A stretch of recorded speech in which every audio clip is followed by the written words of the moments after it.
المهدي مسطور من الله، محسود من إخوته، يعلمه الله تأويل الأحاديث.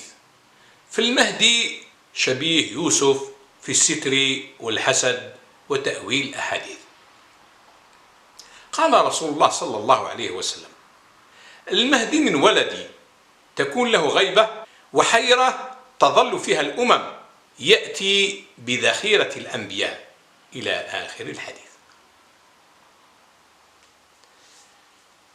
مرحبا بكم أحبابي في هذا اللقاء. بعد بسم الله الرحمن الرحيم والصلاة والسلام على أشرف المرسلين. أما سنة المهدي أحبابي من يوسف، أولا فالستر، جعل الله بينه وبين الخلق حجابا يرونه ولا يعرفونه، فهو يمشي في الناس ويخالطهم ويحدثهم ويشاركهم في المعاملات وأمور الحياة دون أن يعلم أحد أنه المهدي. فإذا كان يعقوب يعلم سر ابنه من خلال رؤية سجود الكواكب التي حكاها له ابنه يوسف وصدقه، لماذا؟ لأنه نبي، ويعلم مشكاة النبوة بأن الله سيمكنه في الأرض ويكون خليفته من بعده. فإن المهدي لا أحد يعلم سر مهديته حتى أشد الأقربين إليه، وحتى أبوه سيستهزئ منه ولا يصدقه، حيث جاءت رؤيا بأن أبا المهدي صاحبه إلى الطبيب النفسي يشك في المهدي بأنه مجنون. إذن هو ابتلاء شديد وسيعاني ويملكه حزن شديد، خاصة من جفاء أبيه، لأن أبوه من العامة لا يعلم الكثير ولا يفرق بين النبي عيسى والمهدي، سيصدمه ذلك ويبكي من جفاء وتكذيب أباه له، فلا أحد يصدقه حتى أهله أي زوجته، رغم أنها رأت من الكرامات الكثير، وكيف أن رؤى تتحقق أمام أعينها، لكن حتى وإن رادت أن تصدقه لا تستطيع، سيبقى الشك يراودها، لأننا ببساطة في زمن لا يؤمنون بالكرامات ولا بالإلهامات ولا التحديث، فقد غاب هذا الأمر عن الناس في آخر الزمان، خاصة مع انتشار مذهب المجسمة الذي انتشر في كل ربوع الأمة، مذهب المادة، لا يؤمنون بالروحانيات، والولاية ليست كالنبوة، فالمهدي ولي وليس نبي، فالولي لا يقول للناس بأنني ولي، وإذا أباح بولايته يتغامزون عليه، فالمهدي لا أحد يصدقه، لذا فهو مجبر كتمان مهديته وولايته، فابتلاؤه أشد في هذا الجانب، فذاته المهدية محبوسة في نفسه لا يعلم بها إلا خالقها. الله انفرد به واصطنعه لنفسه، كما موسى اصطنعه الله لنفسه. قلنا لا يعلم بها إلا خالقها التي ألهمها أمر المهدية، فيبقى يكتم سره بداخله، وسيعاني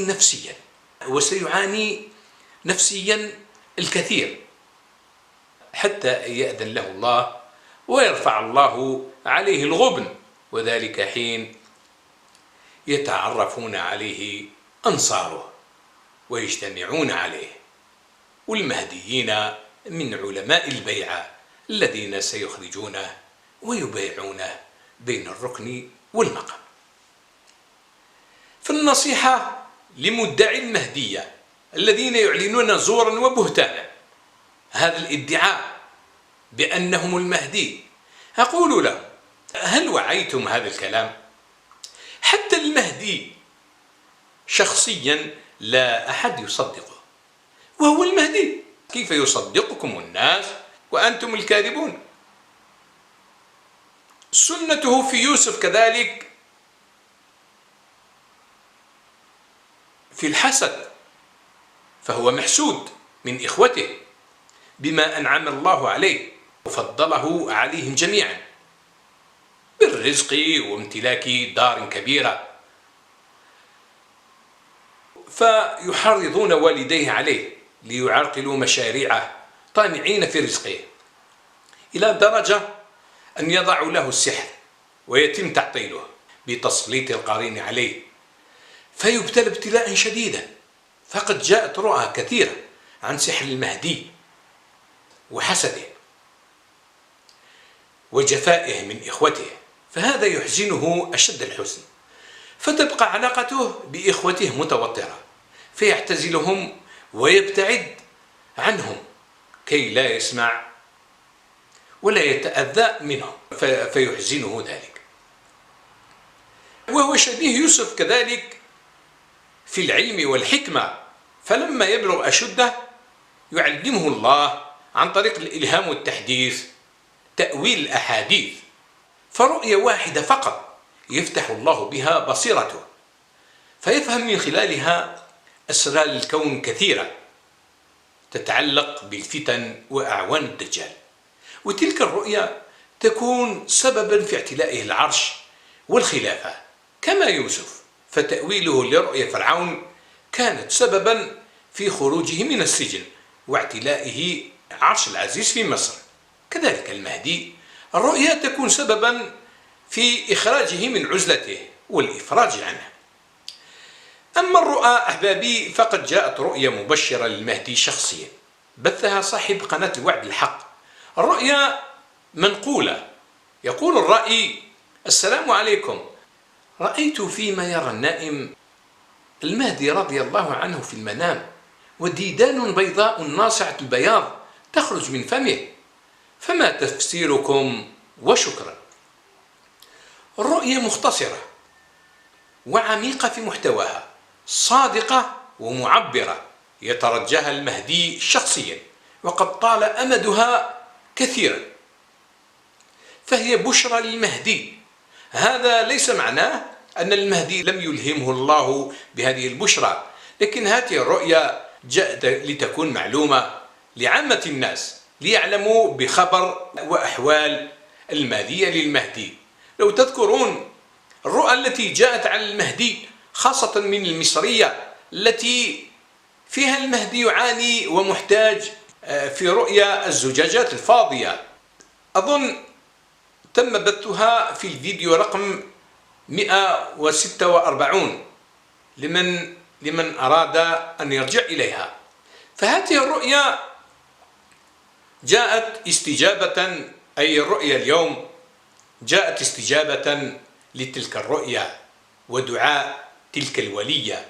فهذه الرؤيا مبشرة إن شاء الله للمهدي بأنه بعد معاناة من النقص في المال والاحتياج، فإنه قريبا إن شاء الله سيخرج من أزمته، بحيث الدود الناصع البياض يخرج من الفم، هو رمز الرزق والغنى.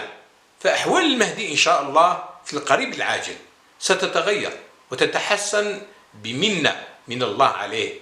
هكذا سيكمل مشاريعه التي توقفت منذ مدة من الزمن، بحيث جاءت رؤيا بأن المهدي اشترى قطعة أرض في أعلى هضبة وسط بستان من العنب على ضفة نهر مطل على البحر، لكن ليس له المال لذلك. فهذه إذن بشرى له، لعل الله يمن عليه ليكمل بناء هذا المنزل الذي سيقيه من الحر الشديد في فصل الصيف. فبشرى للمهدي، وهنيئا لصاحب الرؤيا والقناة التي بثتها. هذه الرؤيا تكون قد أدخلت في قلب المهدي بهجة وسرور، فهي بشرى بأن الله سيمن عليه ويكرمه من بركاته ورزقه، وندعو الله أن يرزقنا وجميع المسلمين والمؤمنين من بركاته وعطائه. نكتفي بهذا القدر أحبابي، وإلى لقاء آخر، أستودعكم الله، والسلام عليكم ورحمة الله وبركاته.